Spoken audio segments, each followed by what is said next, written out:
Hamza Chimayev va Shon Strickland o'rtasida bo'lib o'tgan jang natijasi haqida hamma har xil fikr bildiryapti, lekin do'stlar, bu yerda juda ham muhim bo'lgan bir detal bor. Hamzat 21 kilo vazn tashladi, ya'ni o'rta vazn standartiga javob berish uchun. Odatda bilasiz buni, jangchilar uchun bu jarayon juda ham og'ir va juda ham mashaqqatli o'tadi. Va albatta bu jarayon jangda ham o'z so'zini aytdi, Hamzat ham buni his qildi, menimcha muxlislar ham buni his qilishgan. Bekordan bekorga do'stlar, Islom Makhachev, Ilya Topuria va boshqa jangchilar o'z vaznlaridan, ya'ni keyingi darajadagi vaznga chiqishmadi. Chunki vazn tashlash jarayoni bu juda ham og'ir. Habibni eslang, bir paytlar o'zi ham aytib o'tgan, bir uxlab bir uyg'ondim degan ma'nodagi gaplarni. Shu sababli do'stlar, menimcha bilmadim, agar Hamzat revansh so'ramasa, hozir xabarlar chiqyapti, jangdan keyin ko'rdingiz, Hamzat tabrikladi Stricklandni va oktagonni tark etdi. Undan keyin Dana White'ga yarim og'ir vaznga o'tish niyatida ekanligini aytgan. Hamzat uchun bu eng to'g'ri qaror. Chunki bilasiz, yosh ham o'tib boryapti.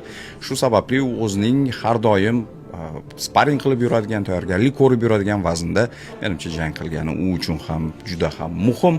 Hamzat o'z faoliyatidagi ilk mag'lubiyatni qabul qilib oldi. Ungacha 15-0 rekordini qayd etib kelayotgandi. Chimayevning keyingi janglari oldidan balki biz u keyingi, ya'ni navbatdagi vaznga o'tgani haqidagi xabarlarni eshitishimiz mumkin va bu menimcha u uchun eng to'g'ri qaror bo'ladi.